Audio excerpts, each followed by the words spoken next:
McSilver Institute for Poverty Policy and Research, you know, as the name implies, this issue of poverty is extremely important to us. And recognizing poverty as the kind of event that's such a chronic condition that can impact a person in the way that other traumas do is such an important part of the work that we want to do. And all of you who work with impoverished populations, we hope that this is the kind of information that helps you to more successfully engage clients and to work effectively. The treat that you have today is that we were thinking of who would be the two very best people in the whole country that we could really engage in sharing and discussing their knowledge and lived experience related to traumatic life events and the impact on human life. We couldn't think of two better people than Cheryl Sharp and Sharon Wise. So we're so pleased that they were willing and able to contribute and participate in this webinar. And I'm going to turn it over to them because there's incredibly important information they'd like to share with you. So let me turn it over to Cheryl, who will get us started. Cheryl? Thank you, Tony. It's a pleasure to be here. It's always a pleasure to do any work with McSilver and the team there. So what we're going to talk about this afternoon, we're going to talk a little bit about the concepts of trauma and the trauma definitions.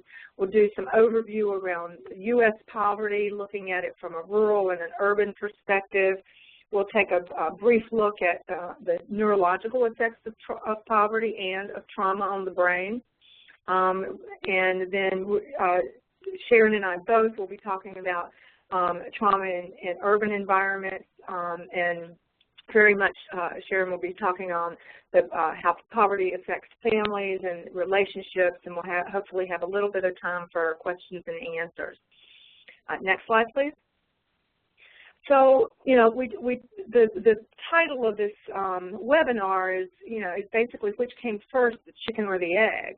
And, you know, did the poverty come first, or did the trauma come first, or, you know, where do things fall? And there's no real black and white answer anywhere. It's always, to me, it's quite gray. But when we think about poverty in the context of trauma, we really have to consider that is a traumatic event. It is intergenerational and transgenerational, and that it has such widespread implications societally. So we're going to be taking a look at trauma in the context of poverty. And the SAMHSA Technical Experts Panel came up with the three ideas of what is trauma. So it results, an individual trauma results from an individual's trauma, results from an event that's experienced and its effects. So it's what the person has experienced individually as actually life-threatening in some way, has a lasting effect, and those effects impact a person on every single aspect of their life. Next slide, please. So we know that trauma can be intense and overwhelming. It involves serious loss, threat, or harm to a person's physical and or emotional well-being. So if you take and think about it in the context of what deep poverty means to someone, that would be an experience that happens over time, over the course of a lifespan usually, and that it would be incredibly overwhelming. You'll have a resource slide for a wonderful video towards the end of my presentation that really talks about the impact of poverty on the brain, which is very similar to what happens to any time people have experienced other types of traumatic events. So, of course, trauma can be experienced at any time in a person's life, and it could be a single event or it may be cumulative. And when we're looking at cumulative trauma, we're really looking at toxic stress and the impact of toxic stress. And the bottom line is it does overwhelm a person's entire ability to cope. And in the long run, we may initially have some things that help us, soothe us, and that some of those coping strategies, you know, such as substance use, or if someone cuts, or if someone steals, they may be coping strategies that help in the short run, but in the long run cause serious harm. Next slide, please. So just a little bit about big T versus little t. You know, we think about big T traumas. You know, today is the anniversary of, or I think yesterday was the anniversary of the Boston Marathon bombing. And we think of those things, and that's a big T event. We think of natural disasters. And the thing about the big T traumas is they capture media attention. Everybody gets really excited about these. There's lots of anger and fear based around those big T traumas, but they don't necessarily deal with the day-to-day trauma in the lives of children and adults who live in poverty. I mean, just thinking about they're struggling to survive, to feed themselves, to have a roof over their head, and to find some way to stay safe. This morning on NPR, I was listening to a clip on homelessness in, I think it was a small county in California, and the people that were being interviewed were riding the bus at night. They could get enough money for a bus fare to ride the bus all night so they would have shelter. And, you know, that's got to be incredibly stressful and incredibly traumatic. Next slide, please. Next slide. So I'm going to read something to you. This is a quote from a post on Gawker's Kenya platform, and I wanted to read a little bit more of this. So she talks about, this young woman talks about, I make a lot of poor financial decisions. None of them matter in the long term, so the hopelessness. I'll never not be poor, so what does it matter if I don't pay a thing and a half this week instead of just one thing? And she goes on to say, it's not like the sacrifice will result in improved circumstances. The thing holding me back isn't that I blow $5 at Wendy's. It's that now I have proven that I am a poor person. That is all that I am or ever will be. It is not worth it to me to live. It is not worth it to me to live a bleak life devoid of small pleasures, so that one day I can make a single large purchase. I will never have large pleasures to hold on to. There's a certain pull to live what bits of life you can while there's money in your pocket, because no matter how responsible you are, you will be broke in 3 days anyway. When you never have enough money, it ceases to have meaning. I imagine having a lot of it is the same thing. Poverty is bleak and cuts off your long-term brain. It's why you see people with 4 different baby daddies instead of 1. You grab a bit of connection wherever you can to survive. You have no idea how strong the pull to feel worthwhile is. It's more basic than food. You go to these people who make you feel lovely for an hour that one time, and that's all you get. You're probably not compatible with them for anything long-term, but right this minute, they can make you feel powerful and valuable. I mean, I just think that that's an incredibly strong statement that this young woman was speaking about regarding, you know, her life as someone living in deep poverty. Next slide, please. So who's poor in the United States? Almost 1/16 of the people in this country live in deep poverty with an income level below 50% of the poverty line. In 2012, 6.6 of our entire population, or 20.4 million people. And of course, it's the most vulnerable. It's racial and ethnic minorities, women, children, and families headed by single women in particularly, and blacks and Hispanics are more likely than whites to be poor. Next slide, please. So I wanted to take just a little bit of a look at geography, because Sharon's going to talk quite a bit about urban poverty, but I wanted to just kind of show you. So the South is not only has a few really large urban areas, but look at the amount of poverty in the non-metro areas. And if you look across regions, poverty is actually stronger and not higher levels of poverty in non-metro regions. And rural poverty is very, very difficult to kind of grasp onto. People are not living in tenements. They are living in communities. But it's very, it's just thinking about, we frequently think that almost all poverty happens in urban areas. It's not the case. Next slide, please. So what we know is if a child is born into poverty, they will face a high risk of persistent poverty. So if you look at children not poor at birth, the blue bar, quite low. They will not necessarily go into ongoing poverty throughout the course of the lifespan. If you look at children who are born poor at birth, very, very different. And you also can see how it measures out between races. So fewer white children born into poverty as opposed to black children, and the likelihood, it's a very, very strong statement about the likelihood of living in persistent poverty for the rest of one's life. Next slide. So I wanted to just kind of send us, when we're thinking about trauma and poverty in the context of culture, I wanted to just go back to Psychology 101 and Maslow's hierarchy of needs. So, you know, in order for us to eventually reach the heights of human potential, the very first thing we have to have is our physiological needs met. So do we have enough food, water, warmth, or rest?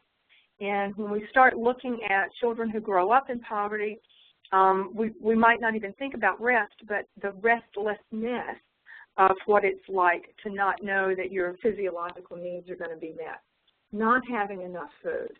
I'm one of those people who have missed very few meals in my lifetime, and I get real antsy if I know that I'm going to be hungry. We think about our safety needs, and if you're ongoing, always feeling like your roof is going to be taken away from you, where are you going to be living? You know, are we going to be living in our car? Is it going to be safe to live in our car? And then when we start thinking about the psychological needs, our belongingness and our love needs, there's so much tied into self-esteem. And it's on that Gawker piece, she really talks about, you know, being able to have that small pleasure up front, that immediate gratification for the small pleasure. So it's, you know, it's why you see somebody walking around with a Coach bag, but they may not be able to feed themselves. It's that real strong desire to be accepted. If you're constantly in a state of turmoil, how do you establish stable relationships? The esteem needs, a sense of feeling of accomplishment. What feeling of accomplishment do you have if you don't even know that your basic physiological needs are going to be met? And then on into achieving one's full potential, including creative activities. So, you know, where is there room for someone to really think about self-actualization when you're struggling to just survive? Next slide. So we're going to talk a little bit about the findings from the adverse childhood experience. I just want to kind of poll the audience in the chat box, and Kara, feel free to interrupt once we've had some responses. How many of you are aware of the adverse childhood experiences study that was done between the CDC and Kaiser Permanente? So if you just type that into the chat box, that would be great. And we'll go on to this next slide while we're taking a look at what folks are saying.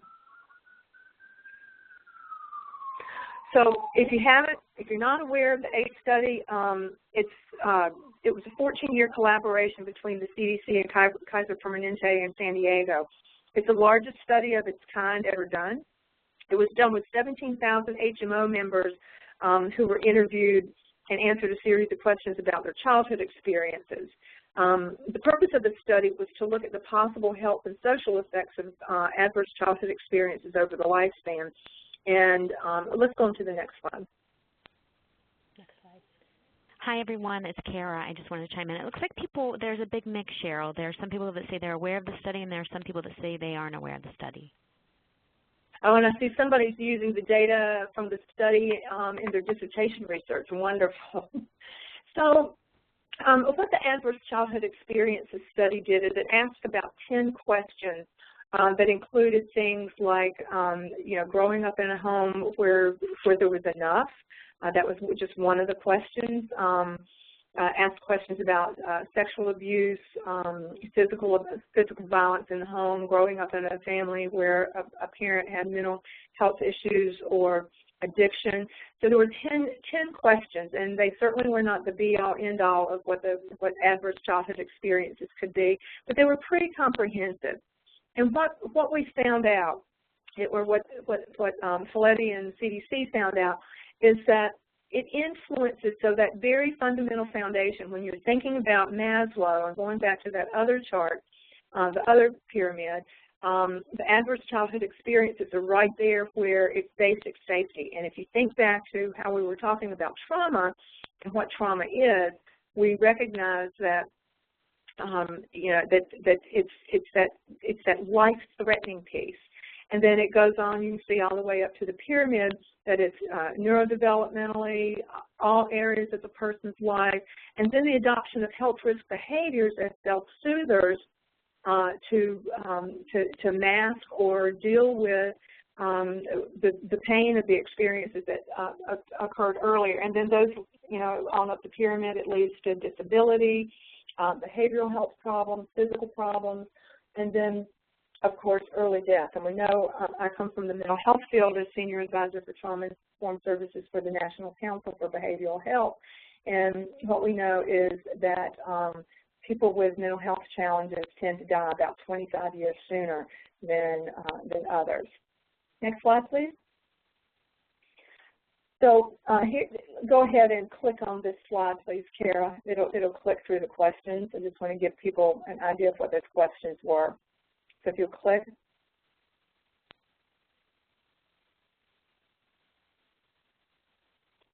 Well, for some reason that didn't show up. It gave you a list of what those questions. There we go. So physical and sexual abuse, neglect or abandonment, divorce. It's actually divorce or loss of a parent, addiction, violence, homelessness, family member in prison, family with mental illness. Okay, next slide. So one thing about the ACE study is that it was actually done with, it speaks to the general population, but this is not exactly a snapshot of the general population. It's actually people had higher college educations, age was a little bit older, and of course the proportion of race is different from the general population. Next slide, please. So on this slide, you know, we're basically looking at it, you know, when we were thinking about that pyramid, it changes all of these things. The impact across the lifespan is just phenomenal. Next slide, please. This is just some of the, if a person experiences multiple traumas, so you have the trauma of poverty, but there's also been some kind of physical abuse or sexual abuse. Anytime there's multiple traumas, it's going to continue to raise these issues in a much higher degree. Next slide, please. So the thing that's important to remember, and you know, this could be a day-long presentation, is that when you look at ACEs, the more ACEs a person has, the more health problems. So there's a dose-relationship response, and the dose response is a direct measure of the cause and effect. So what happens is, say, a person with 0 ACEs has maybe a 10% chance of developing depression. A person who has 4 ACEs goes off the chart. I think it's something like a 460% increase of depression for someone who has 4 of those categories of ACEs. Next slide. So when we think about how we consider brain research, we're looking at maltreatment happening in early childhood, and then the brain adapts during development, and that begins to develop those cognitive, social, and behavioral traits. And then you get the outcomes. So the outcomes around cognitive development and social development and a person's behavior and their health outcomes are highly impacted, which in turn leads to the poor health and overuse or abuse of healthcare systems. And then, of course, leading on to early death. Next slide. So what I want to stress, when you're thinking about poverty and you're thinking about trauma and the stress of living day to day, not knowing what your future is going to hold, or only seeing, as a young woman did in the Gawker piece, that this was going to be her life and it was never going to get any better. and what we know is stressed brains can't respond, learn, or process, and the ability to allow time to calm and return to higher brain function, it just doesn't occur. So it's kind of like thinking of a person living with a brain that is toxically stressed from, say, when we're looking at poverty at birth for the entire course of the lifetime. Go ahead to the next slide. So our brain on poverty, so it hurts our ability to make decisions. The young woman also spoke about her inability to make decisions about her finances. It's not that people have a lower IQ, but the mental burden is similar to losing 13 IQ points. And we end up in a society, when I was putting this webinar together, I was reading, so I read a lot of people's comments on various blogs, and there's well, people just need to go on and get a job attitude, and shaming and blaming attitudes and behaviors just are not effective. And just the absolute humiliation of being poor in and of itself, and what happens to a child. Next slide. So I wanted to draw your attention to the work, this is a program called ARC by Dr. Margaret Blaustein, and she talks about attachment regulation and confidence. And her work has primarily been with children, but I also think it lends itself to thinking about how we work with adults. All of us want to feel attached, connected, valued, part of a family, the world, the whole community. And those of us who experience trauma, and I know this from my own lived experience as a trauma survivor, is that I did not learn how to regulate my emotions, which led to me not being able to regulate behaviors. So learning how to regulate emotions, learning what emotions are, and how to express them in a way that is not those maladaptive coping behaviors. That's something that people can learn. It's not hopeless. When we think about confidence, being able, this was like a major aha for me when I realized that I did not always have to act out of anger, that I could actually step back, think about what I wanted to do, think about what an appropriate response might be, and then act accordingly and began to make good choices. And when I was able to do that, my life began to change dramatically. Next slide, please. So we're not going to move on to this. I wanted to just give you this. It's about, I think it's about a 20-25 minute, about a 20-minute TED Talk. Beth Babcock has really looked at how brain science works in creating new pathways out of poverty. So what they really do, instead of trying to teach people how to fill out a resume or teach people how to go on a job interview or things like that, what they do is they teach coping skills that allow for active engagement. It's an incredible TED Talk, and it's a very, very different way of how we support people who are experiencing extreme poverty. Next slide. So I wanted to just talk for a minute about what trauma-informed approaches are. That's the work that I do here at the National Council and in partnership with McSilver. Again, going back to the SAMHSA Technical Experts Panel, we've identified there are actually 4 key elements, and it's realizing the prevalence of trauma, recognizing how it impacts individuals involved in any program or any system of care, and it also takes a look at what happens to our workforce. Many of those who work in the organizations and agencies, the staff that I'm working with, many of them are just barely out of poverty or have been in poverty in their lives, and we have to pay attention to what goes on around compassion fatigue or secondary vicarious trauma, or thinking about the trauma that staff has already experienced in their own lives. So we also resist re-traumatization. We know that people don't intentionally re-traumatize, but we often have systems that are re-traumatizing or humiliating or shaming. And so we're looking at all of those places that we can have an impact that will stop the trauma from continually reoccurring. And we respond by putting this knowledge into practice. Next slide.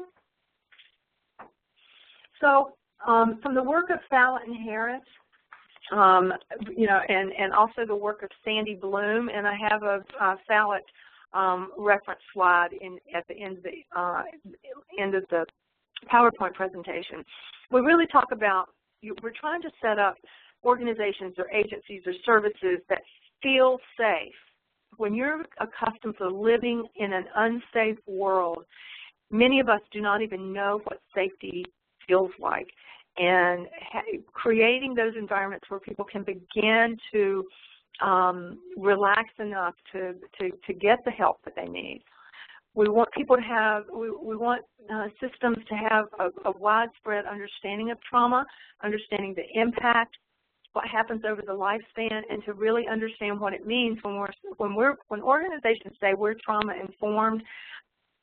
They need to be able to talk about what that means.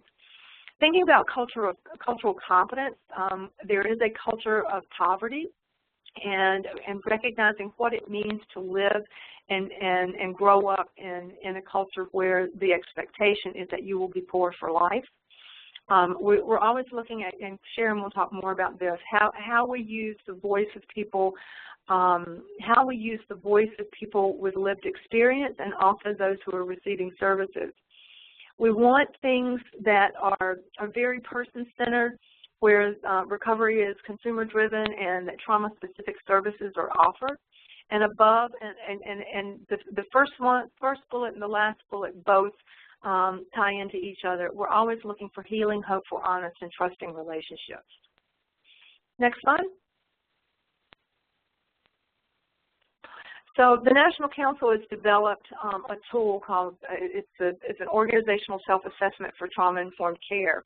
And we look at, we ask organizations to be doing early screening and assessment, to be taking a look at people who are coming into their services. We're asking them to engage consumers on multiple levels. We want the entire workforce, that includes the receptionist, the folks involved in transportation, the accountants, as well as the clinicians, to be trauma-informed and to be able to respond in trauma-sensitive ways. We're asking organizations to give consumers or people receiving services choice in evidence-based and emerging best practices, being able to offer the state-of-the-art and trauma-focused and trauma-specific services. We really want people to have a strong eye on what the environment is like. And that is not just the physical environment, it's also the psychological and social environment. And then we know that people, if I'm working in a wonderful organization in South Dakota, and it's a fabulously safe place, and people are getting what they need within my organization, what I know is that they're going out into the community, and the good work that I did in my organization may be completely undone when they go to the next organization. And then finally, we're looking at ongoing performance monitoring. How are we measuring our outcomes, and how are we measuring our progress in moving toward trauma-informed services? Next slide, please. So I'm going to turn it back over to Kara. Thank you so much, and I'll be checking the chat box and see if I can answer any questions. Thank you. Thank you so much, Cheryl. That was a very lovely presentation. We do have a few questions that people had for you, so hopefully we can get to them at the end, or we can send them to you later so you can get back to people if possible. So this is just a really quick clip of a video. The actual entire link is at the end of the slides if you'd like to watch it. It's like about 8 minutes. This represents kind of this real bi-directional relationship that Cheryl and Sharon's going to talk about in a minute. This is an academy in East Palo Alto, California, where 7th graders are learning yoga as a way to cope with stress and trauma in a community ripe with homelessness, shootings, and gang war trauma. So we're just going to watch just a few minutes, and hopefully everyone has speakers that you can hear the video. So we're going to watch this for 3 minutes, and then Sharon Wise is going to share with us.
Hi, am I on?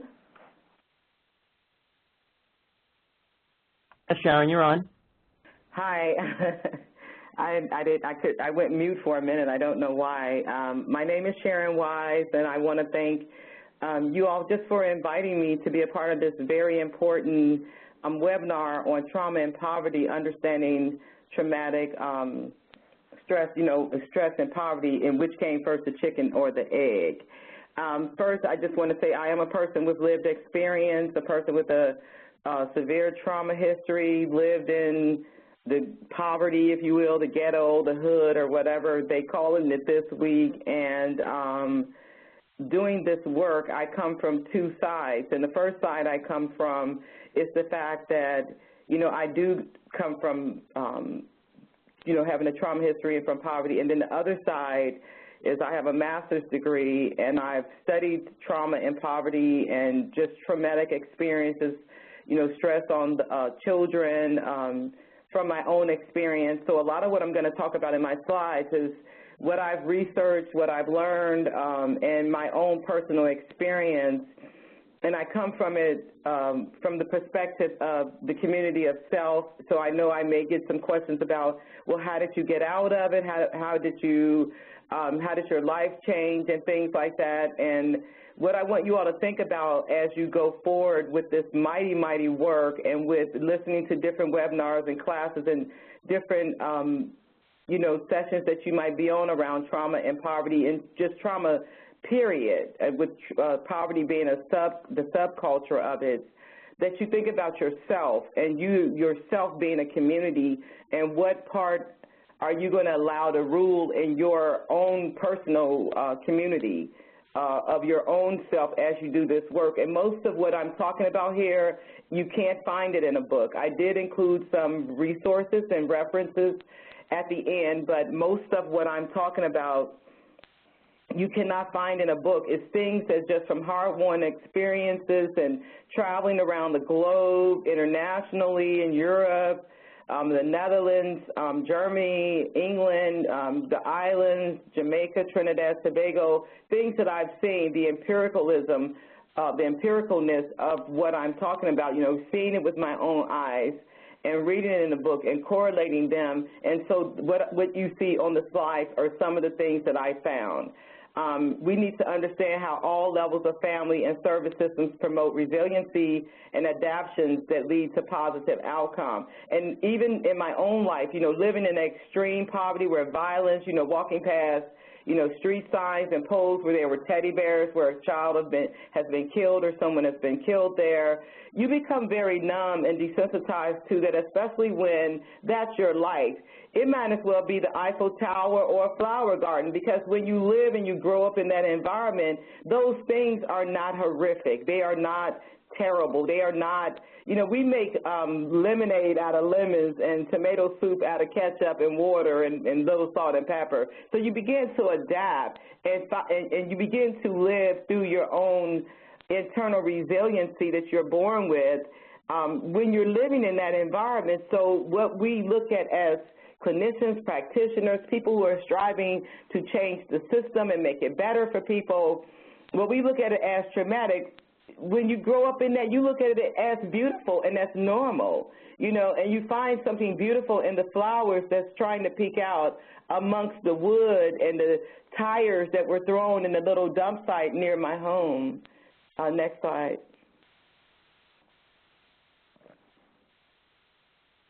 Next slide. Okay, thank you. Areas of trauma, poverty, and poverty can impact, children and adolescents' positive development, adult family members and their relationships to sub-families and community, foster parenting, child relationships, creating relationships, siblings creating relationships with each other. So I'm going to attempt to touch on as much of this as I can, considering the time. The slides are available to you all if you want them, if you want to email me or the coordinators of this webinar. The slides are available. Also, what you'll see in my slides, you'll see some artwork because I communicate a lot through my artwork. As a child growing up with trauma, I didn't always have the words. So sometimes you may be working with families and children who live in these environments who may not be able to describe it, but just like in the video, you'll see murals, you know, dedicated to people who they loved who were murdered or something like that, and they cannot, you know, say the words like, I'm hurt, or this really bothered me when Lil Ray Ray was murdered or something, but they may be able to draw pictures, and my life was just, if it had not been for the art, I really don't know what I would have done. So I'm going to attempt to address some of these areas. Next slide, please. What does trauma and poverty do to a person? You know, trauma, when poverty is involved, shapes a child's basic belief about who they are and what it means to be someone in the world. Using trauma and poverty as a framework, the effects fail to be addressed, services and supports will not be provided, and a person won't go on to lead what we consider to be a normal life and have their resiliency reignited. And mostly of all, it creates adaptations, which are masked as symptoms, and error-based diagnosis and services are provided. And what I'm talking about here is, with trauma, when poverty is involved, it shapes my belief systems. And I look around at some of the youth that I serve around the city. I live in Washington, D.C., but I travel a lot, and what I see is that a lot of the violence that's attached to it is based on poverty. You know, some of those children, they may have to drop out of school to help take care of their sisters and brothers. You know, in my case, both of my children were in foster care. You know, so my little cousin who was helping my family out, he went on to sell drugs because his mother, like me, I was incarcerated in mental hospitals, jails and things like that. So sometimes you see the fact that poverty exists is what exacerbates the violence. The violence with people trying to take over turfs because they're trying to find out, you know, whose block it is, or maybe there's some colors involved. You know, you got on the wrong colors, you're in the wrong neighborhood. That's because people take pride in their colors. The colors is their family. Anybody who's wearing the blue rag, the blue bandanas or the red bandanas or the yellow bandanas, that's their family. And they're there to protect them because there's so much poverty in that particular neighborhood that all you got is the gangs, who are your family. So sometimes we look at people's family that they've created for themselves, and we try to fix it, you know, without putting anything else in place, like rebuilding that family that is actually biologically attached to that person. We don't go and try to help the whole family in some cases, but we try to take away the family that the person has built for themselves for safety or love or some of the things that we say a person needs in order for their lives to be restored. And the adaptions, what I'm talking about, you know, creating those adaptions, you know, being masked as symptoms. I know it's me. When I would cut myself, I felt alive, you know, and people would say, you're not coming to my clinic and cut. You're not coming to my hospital and cut. Well, guess what? Before you give me any other kind of adaptive to deal with the anxiety that came with the trauma, you want to take away the cutting and tie me down and restrain me without replacing it with anything else. So as soon as I was out of restraints, you know what I went back to. I went back to that adaptive behavior, and I had 23 diagnoses. I was told I was, you know, manic depressive, schizoaffective disorder, when really it was all embedded in trauma. And because my family was impoverished, they could not afford to take me to the specialty clinics and hospitals and things like that. So therefore, I was put back in the same environment, and you all know what happened. I was reintroduced to the system all over again. Next slide. These are just some statistics. You all, you know, for the sake of time, I don't want to go over all the statistics, but they are there. You know, 49% of American children in urban areas, you know, live in low-income families. Families of color are disproportionately represented in impoverished urban neighborhoods. But I look at this slide and I say, yes, families of colors are disproportionately represented in impoverished urban neighborhoods. But you can go inside of some of those neighborhoods, especially when people present for services, and you can find that when relationships are developed with the people that are providing the services, that's excuse me, that's where you're going to get people to be more compliant to getting those services. But the missing ingredient is building those relationships. A lot of times people come in, they may not have the right clothes on. As Cheryl talked about, a Coach bag, you know, in context, of course, but, you know, they may not smell right or look right. The hair may be all over their head. But sometimes you find those children and families that live in those environments, they're very well-behaved children. You may have one or two examples of, athletes or entertainers who came from that, and they kind of make them look very glamorous or whatever, but there's a lot of that go on. I've seen it in my own neighborhood. People make whatever they need to make out of whatever their situation is. Then they say Black and Latino families with children are more than twice as likely as white families with children to experience economic hardship. There are so many reasons why that is the case. And there's not enough time to really go into why that is the case, because there's not a lot of numbers and people who are finding their ways out of those situations. You see more, this is the problem and this is who's affected by it. But I would love to, show you all some slides, if time would permit. Like Cheryl said, this is really an all-day training on people who actually, make something out of that. I remember, running a variety show at 12 years old, taking whatever fabric and clothes I could find, and kids would bring me and make costumes out of them, and charge 50 cents to get in, and Miss Jones down the street, would bake some cookies or something like that, and I'd sell them for a quarter or whatever. I was an entrepreneur a long time ago, but you wouldn't see me, on the front page of the Post, but let me do something bad. Then it's all, around, and then I'm going to become a statistic and all that kind of stuff. You get the point.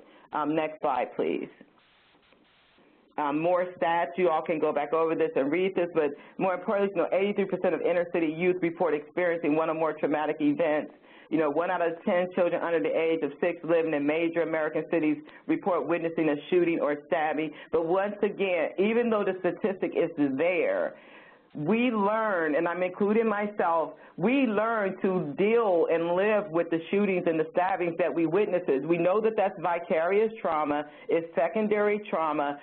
Staff who serve those children, I tell you this one thing, if you do not have a trauma history when you start this work, you will have one when you get out of it. Because when you hear the stories of what people are living in and living through, especially when you're not living in it and you're not living through it and all you see is it on the news, you do not know that people's resiliency and building those relationships and coming into partnership with the people who you're serving, that's really is what's going to change the system and help people get out of those situations. Because your body can be someplace, but that doesn't mean your mind is. I mean, I could sit here right now and do some yoga and mindful meditation with you and make you all feel like you're in Hawaii right now, but you're in, having a traumatic experience, or maybe you're living in poverty. But I know many times, I've worked with young people who you go to their homes or you go to their neighborhoods and you're like, how can they thrive in this environment, and they're on the honor road? Next slide. So more stats, next slide. Each family member and family subsystems perform vital roles and functions within the context of the multifaceted family relationships. For this reason, it's important to understand how trauma and urban poverty affects these familial relationships and function in order to address trauma full effect on children and their families. And, that's true. That particular statistic or slide is totally true. But what I also find is that in 1963, the average family size in a 2-bedroom apartment, there were 8 people in there, and today there's probably 2. So when we think about trauma and we think about poverty and how we used to live and having those external supports, people who were not, our mother and father, but our grandmother and our aunt, and how those numbers have increased to children who are having behavior problems, youth and young adults who may be experiencing behavior problems and challenges as a direct result of the family being smaller and not necessarily because of trauma and poverty. But you had mama was able to sleep while grandma and auntie took care of the children.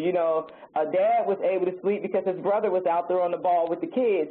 Things like that also attribute. But there's not a lot of statistics on that. But I do want to say from a personal experience and what I have seen, around the country, that when families are larger and people have,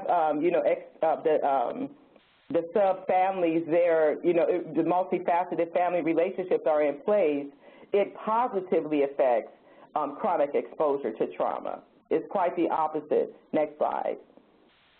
Understanding the effects of trauma and poverty on different family members and among, familial relationships as well as understanding the full range of family members' response to trauma and poverty is critical to improving the outcome. You know, understanding it is one thing, but it's not what we understand about it, but how we behave about what we understand. Next slide. Family raising children in low-income urban neighborhoods are exposed to multiple ongoing traumas, and that's true because they see it every day as something that's constant. People can't always understand what's going on in their neighborhood, or there's violence and things happening in the home. You know, maybe, you know, there's someone who has addiction, or like, you know, with the ACE study, you know, talks about in a 10-point scale, you know, do you know somebody who's being affected, you know, being hit, or someone pushed, or maybe someone's gone to jail, or mental illness. You find a lot of that, you know, in impoverished neighborhoods. But people live through that. People strive through that. Resiliency can be reignited in any situation because you have the, you know, the external family members, and then you have people that are serving that population, that family, that sub-family, the children who are a part of that family. You have people who really get trauma, because that's the main thing. Remember, the urban poverty, that's the subculture to the trauma. And what happens sometimes when people are serving this population and they have their own trauma history that's not being addressed, they're re-triggered or they're re-traumatized by hearing these horrific stories and seeing the extreme poverty of the people that they're serving. Next slide. In fact, the consequences of community and family violence are well documented, and well-direct victims are at great risk of harm. Effects are systematically, especially for children and youth that witness it. Next slide. Urban poverty increases the number of trauma exposures as well as distress associated with the high burden and hassles of daily living. You know, this is very, very true, and I see it. There's lots of research, you know, at the National Institute of Child Stress. They talk about this specifically because it is a burden to walk through your neighborhood and you're trying to get out of your situation, but you constantly see you know, the building is dilapidated, you have nowhere to go, you finally got the job of your dreams and the system is assisting you, you got a good therapist for yourself and your children, you're making $2 over the minimum wage, and now you're homeless.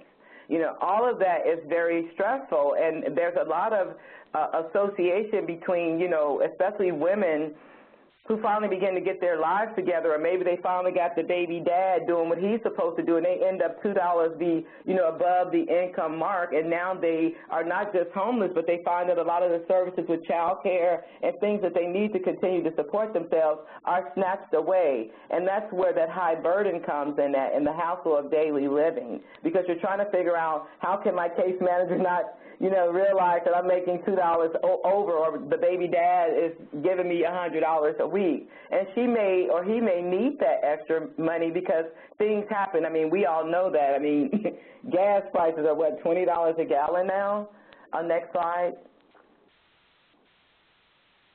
So all of these are just kind of speaking directly to, you know, families coping, you know, when coping resources are depleted in a family. You know, I just talked about that, you know, often resulting in perpetual cycles of crisis.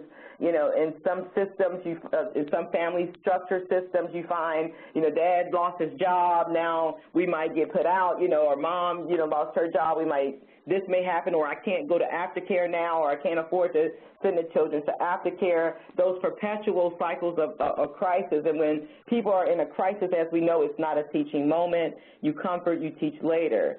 But we find that this happens over and over again in certain, you know, neighborhoods, you know, where poverty is present and trauma is present, you know, where I have to then go back to an old skill. And in my case, I remember, you know, after I had gotten clean off drugs, you know, I still found myself, you know, going back maybe in a prostitutious relationship with someone because I was trying to get my son back, and I needed to go, you know, to group or go to different programs where I had to pay for, and I didn't have any money, and I found myself going back to those very behaviors that put me in crisis. So it's like, sometimes it's like a mandatory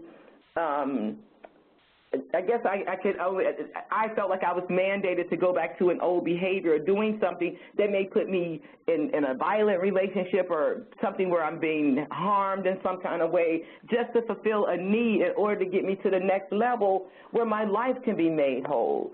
So we find that sometimes when we're serving this population and the woman comes in again, who we just got housing for, just so we can get her out of a domestic situation, she comes in now for the third time. She's pregnant again, the eyes swollen up, and the first thing we want to do is judge her. She may be doing the best she can, you know, under the circumstances. And sometimes when people live in certain conditions, the first thing they're going to go back to is the thing that's familiar, not the paper that you gave them telling them to do deep breathing, if you will. Next slide.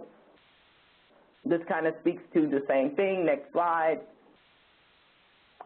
Through trauma, though trauma may not affect the parenting practice of all parents, the experience of chronic trauma and the stress associated with urban poverty has been associated with decreased parenting effectiveness.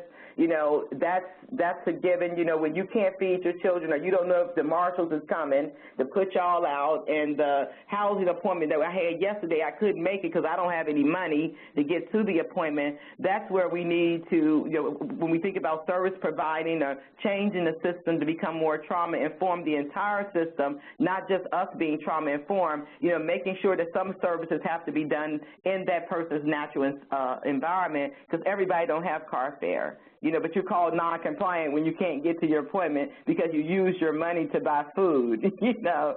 And then, of course, limited understanding of child development and needs, increased use of harsh discipline, and high incidence of neglect. You know, I just told you all just 10 minutes ago my children ended up in foster care. Why? Because I had trauma, my mother had trauma, my grandmother had trauma, all unaddressed.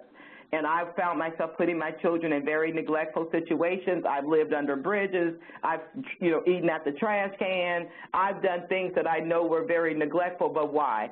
Trauma, poverty, not having the right resources. The only time I got medication was when I was locked up, so I found myself committing crimes just to go back to jail so I can get medication. Does not make sense, does it, folks? But this is what sometimes people are living through. Next slide. Sibling relationships, I find that in some empirical research that I've just completed with the United Our Youth, which is a youth organization, serve over 300 kids in the District of Columbia. You know, there are some children whose fathers or relatives are actively involved in the child's life, but then they may have siblings where the parents of that child or cousin or someone, they don't have those supports. So the one sibling has the newest shoes or a coat during the wintertime, the other one does not. That causes a lot of sibling rivalry. And if the parents or the caregivers does not have adequate skills in order to, you know, de-escalate sometimes the sibling violence that can take place, that's where you find a lot of that sibling relationships not really, they're not bonding, because there's a difference. And I know, you know, in anyone's life, I mean, you go to work and the boss is treating one person better than the other, making differences, you're going to have a bad attitude. So just take that to a child who doesn't have the cognitive skills to diffuse negative, you know, violence or something that's being, you know, put towards them, those kind of things. Sometimes you find that aggression because there's no fairness. Next slide.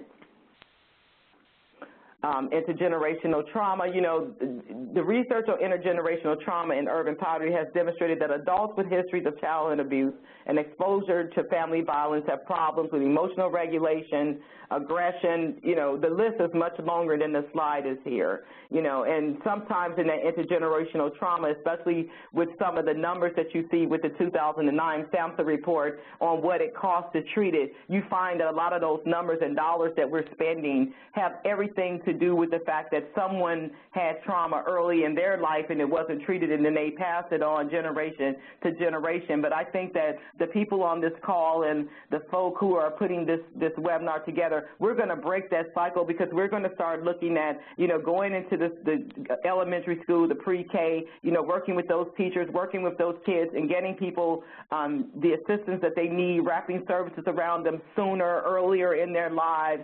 Symptoms are adaptations. You know, those adaptations, instead of me cutting, I could have been doing running or gardening or drawing or something like that. Excuse me. And how we start to get this information to people earlier so that someone breaks that cycle and it isn't passed on to another generation, you know. And my family, you know, putting cigarettes out on kids, that was done back to my mother. And so as a child, you know, 5 years old, which was my first hospitalization, I was burned with cigarettes. You know, I didn't burn my children, but they ended up in foster care. In a way, thank God they were taken from me, and that they did end up, because now that we've all been reunited, we have an opportunity to heal together. Next slide. We know now that when a person is in a crisis, it's not a teaching moment. You comfort, you teach later. Next slide. This all speaks to adult intimacy and relationships, and it can be the source of strength in coping with traumatic experiences or dealing with stress. Poverty, a majority focuses on difficulties faced by couples who have experienced trauma. We know that when people have sex abuse histories, you know, early in their lives, it can affect them in their adulthood. You know, I didn't know what forming a relationship was. You know, I never saw people going to the movies and women being brought flowers or women doing things positive for their boyfriends and healthy relationships being started. I saw exchange of money, you go in the room. Exchange of money, you go in the room. So in my relationships, they were not really relationships because I prostituted in my relationships. If he didn't have no money, I can't talk to him because I never saw relationships actually develop. So when we see this in our community centers, in our clinics as practitioners, and we see that young girls are coming in there, you know, especially when we look at the data, 89% have sexual abuse histories in juvenile justice. You know, they come in, they're sitting there, short skirts on, being very provocative, 12 years old, you know, coming on to the doctor and that kind of thing, or the clinician or the therapist, and we say, what's wrong with that little girl? No, it's not what's wrong with her, it's what happened to her. Or same thing with young boys. Next slide. Next slide. You know, we talked about what is trauma-informed care, so next slide. This here, the little circle in the middle, I love this particular slide because it speaks directly to creating a trauma-informed system of care, no matter if you're serving people in poverty, no matter if you're serving people incarcerated, no matter if you're serving women with domestic violence history. When we create a system of care, Cheryl said it very eloquently, from the janitor to the CEO or the President of the United States, and we know that people they're born with resiliency. You take a newborn baby out of the room, no matter how, it could be a baby that's considered a normal birth or a child that's severely mentally or physically injured through their birthing process, we all have resiliency. You take them and you hold them up in the air safely, of course. That child is going to constrict itself because it doesn't want to fall, even though it doesn't know what fall means. You know, all it knows is it wants to live. And then you have recovery there, you have hope there, you have healing there, but in the center you have the person being served.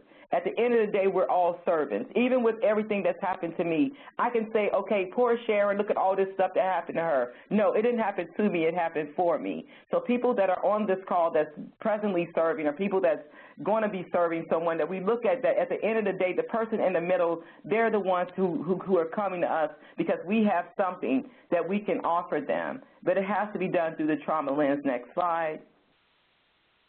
It does not matter whether you know, a person is impoverished or not. When it comes to trauma-informed care, we must understand the person being served is not. We don't serve the problem. I'm sorry, this slide is a little. I don't know how I wrote this slide. Anyway, I'm sorry. I'm going to read it over again. It does not matter whether a person is impoverished or not. When it comes to trauma-informed care, we must understand the person being served, not the problem or the symptom being addressed. That's very, very important. And a lot of times that's what we do. We look at the symptom, we look at the problem, we look at the dirty kids, we look at them running around, and mama's overwhelmed because she's 17 with 3 children. We look at dad coming in, pants sagging, locks down his back, you know, or whatever, they smelling like urine or weed or whatever, and we look at them and we just make that decision, that biased decision, because of what we've heard or what we read in a book or what we saw on television, that they're hopeless. But let me tell you, that was me. Track marks, smelling like urine, blonde wig on, believe it or not, blue contact lenses that I had stole from somewhere, smelling like 400 years, kids in foster care, or when I did have my son, dirty, you know, and I'm coming for services and, you know, people looking at me that I had some hope, but you had to give it to me. I had to borrow some of your hope first, and then I finally got it. Eventually, over time, people wrap services around me. They looked past what I looked like on the outside and went straight to my resiliency and helped me reignite it. That's what we need. Next slide.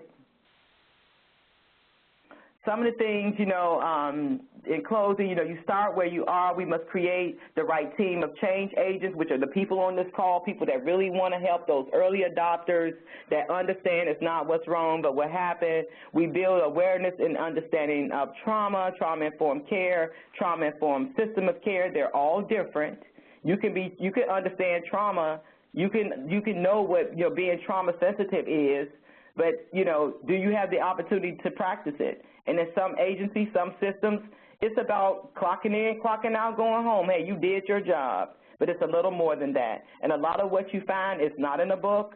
It's in trial and error, experience, and working with people. You know what I mean here. We must get our visions and missions right and have a widespread adoption of that vision to addressing trauma and poverty separately. Understand and acknowledge the value of those you serve and their roles as partners, not just patients. And utilize technology. That's important. Allow your data to drive your program. If this isn't working or people not coming to your program because you opened too early or you closed too late, then change it. Find out what do the people need, not what do you need, but the people that you're serving, because if your surveys or your patient experience forms or whatever is telling you anger management don't work, we're not angry. We live in poverty. We accept that. What we'd like to have is a self-esteem group. Let that drive your program. Let the people that you serve in, let them tell you what they need. They're very capable. Because when you create treatment plans, service plans, plans of care, or whatever you're doing in your intake, if it's not based on the person's asset, all you got is a sheet of paper. Next slide. People might forget what you said, they may forget what you did, but they will never forget the way you made them feel, good, bad, or indifferent. I shoplifted that from Dr. Angelou. That's my story, and I'm sticking to it. Thank y'all for letting me share. Thank you so much, Sharon. We've gone a little bit over, but very few people have actually been disconnecting, all right. And that's rare. So you really had folks very much engaged. We had tons of questions that were coming in, most that were being answered, as part of the chat box, which is terrific. But, this isn't, for those of you who are out there, this is not our first and only, presentation on this incredibly important area. We started out with the very, very best, getting us to really begin to think about this, to see it from the perspective of folks who've actually experienced it, as Sharon has been sharing with us. So I know we've gone a little bit over, so I apologize for that. But I think what we saw is that folks are very much engaged. I'll keep my eye on folks who were like dropping out, and as it turns out, very few did. So thank you so much, all of you who were very attentive. And thank you again, Cheryl and Sharon, for really getting us off to just an incredible start with addressing this very, very critical issue. And thank you very much. And I think this will not be the last time that we are able to hear from you and to share your perspective with us in New York State. So thanks very much, and take care. Thank you, Tony. Thank you, Tony. Thank you. Just upcoming Lunch and Learn webinars for folks who are still, seeing the screen here. May 15th, we have Janae Hubbard, who will be talking about working with LGBTQ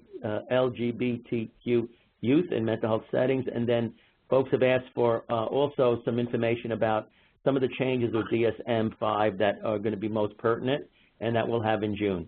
So looking forward to your involvement in that as well. Bye-bye, everyone. Bye-bye, Tony.